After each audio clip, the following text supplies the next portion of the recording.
Hello, Internet, and welcome to my live reaction for One Piece Chapter 981, our first One Piece review.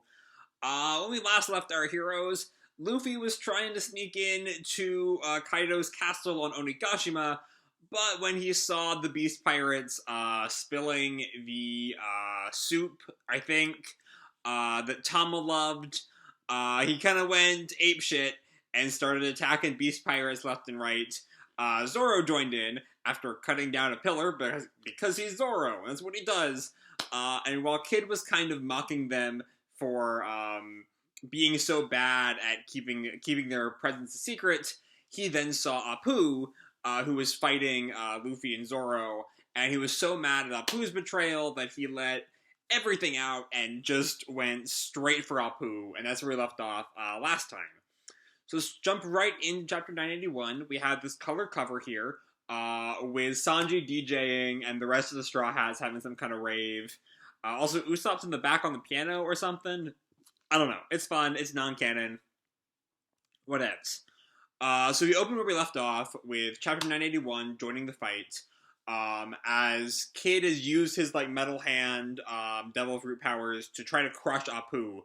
Apu seems pretty beat up by that. I'm using horizontal mode on here, so things are kind of small. Just because the two-page spreads look really bad in vertical mode. Anyway, the Beast Pirates. What happened, Apu? Hey, that guy's not one of ours. And we see, Kid in his full-on angry face. That's Captain Kid! Huh? Another one of the worst generation? I thought he was supposed to be imprisoned in Udon too. Wasn't everything supposed to be just fine in Udon? And Queen is freaking out. Babanuki! And he flashes back to Babanuki's, no problems here. And Kid is snapping at Apu. You were real proactive about joining our alliance. I should have figured it out right away. That you were already an informant for Kaido. So yeah, you're kind of putting the pieces together. Did you really think that us teaming up would tip the scales to the point of crushing one of the four emperors? Wake up to the real world. What kind of alliance between pirates is ever gonna have a happy ending? I thought you were already dead. And he uses his fighting music, slash, and he slashes Kid. Tell me what y'all think about my Apu voice. I just kind of threw it out there, and I am not confident in it in the slightest. Anyway, Kid is flown back. Oh, right, Kid. And Kid grins, trash.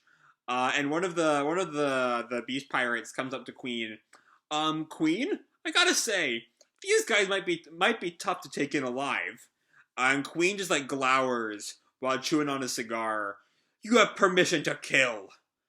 2 men down already. Somebody stop him. Can they not control that guy? Is he a giant? He looks even bigger. So hold on. What's going on here? So who's saying 2 men down already? Somebody stop him. I think everything except is he a giant is some of the Beast Pirates. And only when we get to is he a giant is that Kid talking. And here's the guy. Ha-cha-cha! Knock it off, Hacha. No, he's one of the numbers, Hacha, who were foreshadowed ages ago, pre-Odin flashback. And we just kind of let them be to be replaced with the Toby Ropo or whatever. But nope, here are the numbers. I've got you, Kid. But then so it looks like Hacha throws something at shoots an arrow at Kid maybe. But then Luffy comes in and he kicks the explosive arrow away. And he turns back to Kid. Let's run to the castle, Jaggy. And Kid just glares at him. The pirates are all cheering. Woohoo! Let's get out of here, Kid. Look, Killer's here too. Oh, so that's a Killer here to get Kid out of the way. Hey, you stay out of this. You're not good enough to be a Toby Ropo, even if you kill him. So I guess this one of the pirates is coming in trying to attack them. Ha cha cha cha. Or is that Hacha who's not good enough to be a Toby Ropo? I don't exactly know where the numbers of the Toby Ropo fit on the Beast Pirates, hierarchy. I guess they're all below King, Queen, and Jack, right? And then they're all above the, run-of-the-mill gifters, and probably above the headliners, too. but they're just both somewhere in that middle zone. I don't know where they all fall in. Anyway, Hacha, like, brings down this, like, mace thing, presumably to try to catch, Kid, Killer, and Luffy, but he ends up getting a bunch of his own sides. Hacha! Ah, hey, stop it! I should have known. You just had to go across the scene, Jackie. That's Luffy. Luffy snaps at Kid. And Zoro was like, you're the last one who should be talking, Luffy. And Kid snaps at him, same to you, Roronoa. And Killer just thinks to himself, they're all idiots. Fwa fwa. And yeah, they're running through the partying pirates. Check it out. And here's Apu back to attack them again. And Killer calls to the rest of the group, cover your ears. And they all do that right before Apu lets out a boom. And Apu is, frustrated that he didn't actually hit them. And Killer turns to tells the rest of the group, Apu's attacks carry anywhere in hearing range. If you hear it, there's no avoiding it. Watch out for sneak attacks. The three of them, none of them can hear. What's that? And so now we're somewhere else on Onigashima. I can't quite tell where. It's like a whole gathering of the worst generation, right here on Onigashima. There's a whole lot of fame for the guy who takes him down.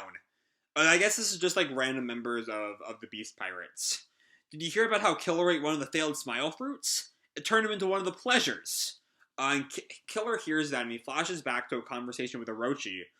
Eat this and I'll give you a chance to save your captain. And he's... So that's why he ate the smile fruit, to save Kid, in case Killer's story was not sad enough. And then I guess Kid snaps at the other pirates, I guess. What's so funny? Stop it, Kid! And Luffy snaps, stop causing a scene. And one of the Tobiropo, whose name I cannot remember, looks down at the four of them, wreaking havoc. So they escape from Udon. And the other members are all like kind of talking amongst themselves. Will you give chase? There's glory to be had. Oh no, these don't look like the Tobiropo. These are maybe this member's like subordinates. They all have the same kind of animal ears and like black mask themes, or a lot of them do. Forget them. Just a few rats. Focus on finding Yamato and reporting in. Or I think that's the actual Tobiropo member talking there. We'll do much better by finding him. Don't let Sasaki beat us. Yes, sir. And he looks up at Queen. I've heard enough out of Queen. He wants to kill someone? Well, so do I. Oh, is this Big Mom time? Mama. I've gotten in touch. I don't know why I thought that's what how does Big Mom's laugh sound. I don't know how I'm gonna handle all the different laughs that One Piece gives us, because it's just there's just so many different weird laughs in this series. Sounds like the ship is fine. They'll be arriving soon. That's strange. There are no signs of ships at the main port, Big Mom. Port? What do you mean port? Huh? I don't know exactly what that conversation is supposed to mean. Like, what's up with the port? What do you mean port? And why are there no signs of the ship? I don't know. Anyway, on the east side of Onigashima, Team Kinemon, Eastern Forces. The enemy still has not heard of the samurai's approach. To take advantage of the situation, the plan evolves on the spot. Rather than sending all the samurai to the rear entrance, they split into two groups at the halfway point of the path. This is stuff we basically already know.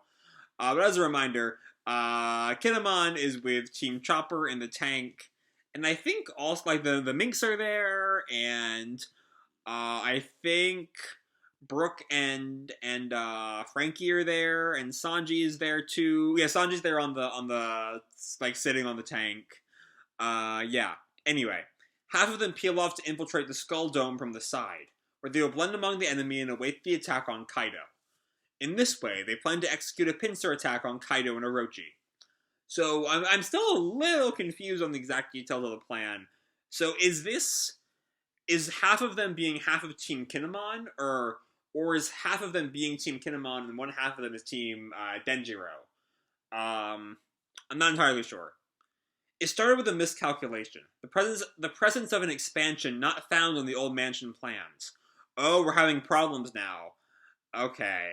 because the blueprints that Frankie got don't have this expansion. A long bridge runs along the waterside where the wisteria bloom, in full view of a newer pleasure hall.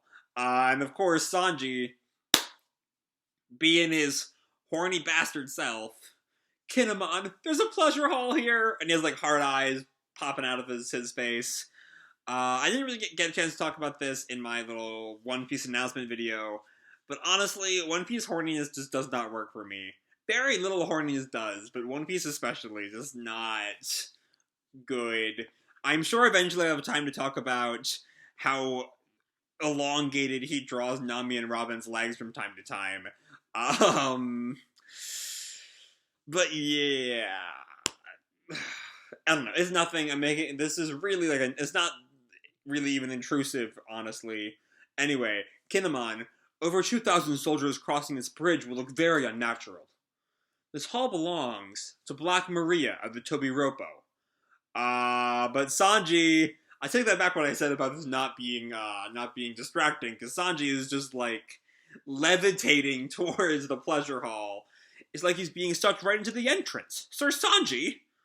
And then we see, I think that's Nami, who calls out to Kinemon, "We'll go and infiltrate the building too, Kinemon. And Shinobu, we'll make up a team to search for Lord Momonosuke." And Kinemon thinks back to Momonosuke. "I will find a way to escape on my own." And he pauses for a moment, and Nami smiles at him. "You're worried sick about him, aren't you? Let us handle it." And Kara's like ready to go. "You can focus on the fight, Kinemon. I am grateful to you. To be honest, my mind has scarcely been present. Please do it." And then they look back to the pleasure hall. Look, someone's coming out of the pleasure hall.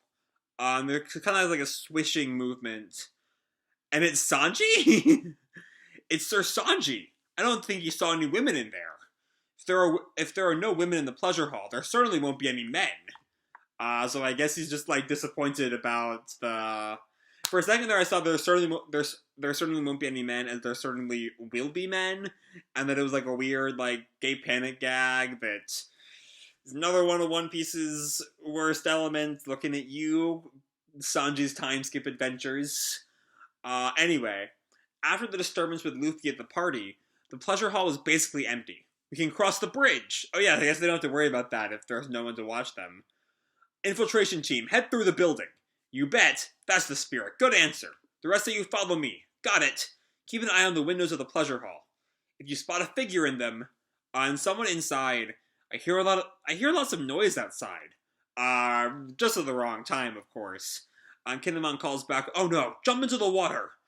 And whoever's in there, oh, it's Big Mom. Opens the window right as everyone like dives into the sea. So I guess what I was talking about earlier, though, with the half of them line, is half of Team Kinemon, I guess. Again, I'm really kind of confused about... Because, like, what is Team Denjiro doing in this plan? What is Law doing in this plan? How does the rest of the scabbards going around behind the island factor into all this?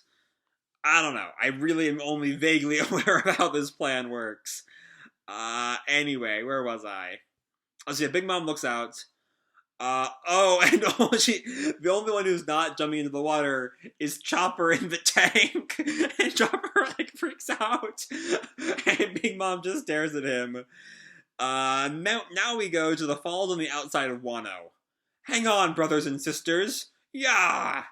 You haven't seen The Last of Us, King. Perorine! Oh, there's Team Big Mom, with Paraspero. Climb the falls! Why is there no other way into this country? It's absolutely crazy. Same thing with this alliance with the Animal Kingdom pirates. It's completely irrational. What is Mama thinking? And I think is that Smoothie? I think, looks back at Paraspero. Mama decided. We follow. And then another one whose name I don't remember. Alliance. Remember why we're here in the first place.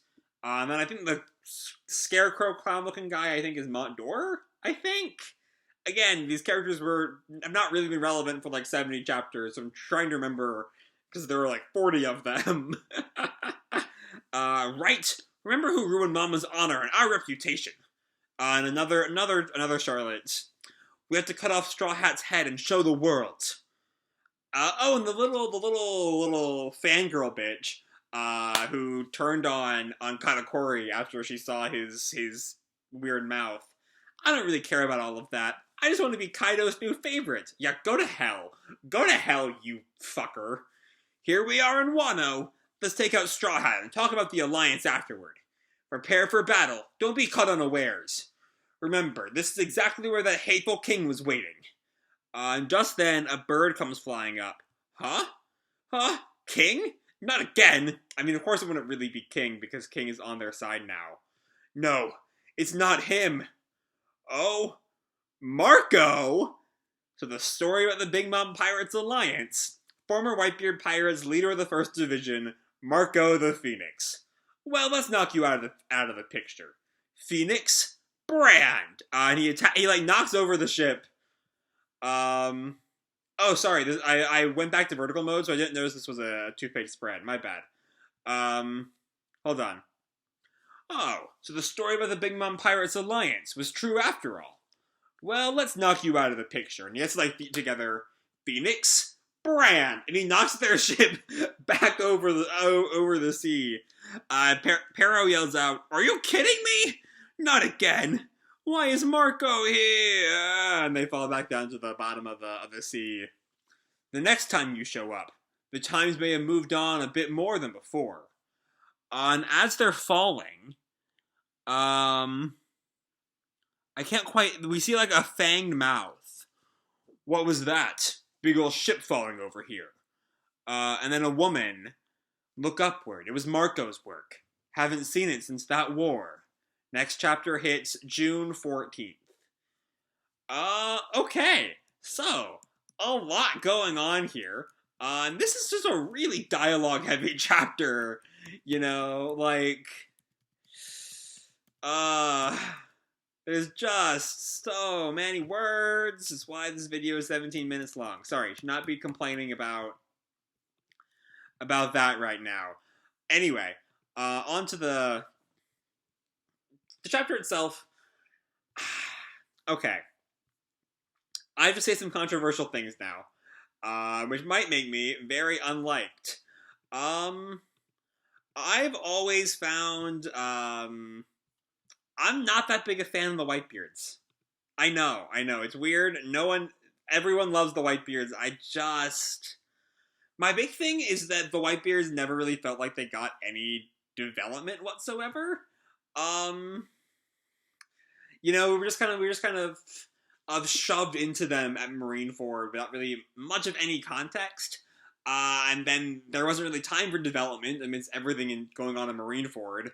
And then they dropped off the face of the earth after the war and the time skip. And so Marco, I know Marco has like a huge fan following. I never figured out why, because he's barely done anything. Like, I'm hoping to like understand the Marco love, but like Marco has just done so barely like expressed himself. Like, he seemed like a good enough guy. But he's just kind of there, you know? It's a weird thing. It's a weird thing with Marco. Anyway, for the rest of the chapter, seeing more of the chaos go on in the party hall is fun. We don't really get a lot of development going on there. It's, you know, Apu attacking, there's one of the numbers attacks, so we still don't really have a good idea as to what the numbers actually are.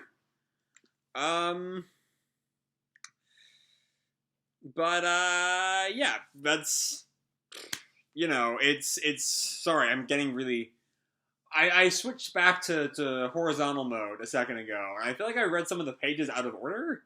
Maybe? I don't know. This is just something weird is going on here in One Piece. Anyway, meanwhile we have the Big Mom finding Chopper scene, and we don't really get much more out of that. It seems like the rest of the infiltration team gets out of there before Big Mom finds them. But, you know, Chopper is seen by Big Mom, and given that Big Mom has her memories, she knows who Chopper is, so he's in a lot of danger right now. And then we have Marco, and we have, like, this kind of comical scene with the Big Moms, as, you know, they finally make up the waterfall after, like, 30 or 40 or 50 chapters by now? I have no idea when they first showed up. Only for Marco to just shove them right back down again. And someone has seen them. I'm not quite sure who it is. Like, when I see the mouth, the fanged mouth there looks like Nekomamushi, but it's not, because Nekomamushi is on Lost Submarine. So I don't really know who that is. So anyway, sorry for all my ramblings this video, but that's kind of all I gotta say for this chapter. It's fine, it moves the plot along a little bit, but really it's not that big a chapter. So I'm gonna leave this video off here. Hope you all enjoyed the chapter and the video itself. If you did, feel free to drop me a like or subscribe, or, you know, do whatever makes you happy, you know? And remember, your life is your own, okay? Bye!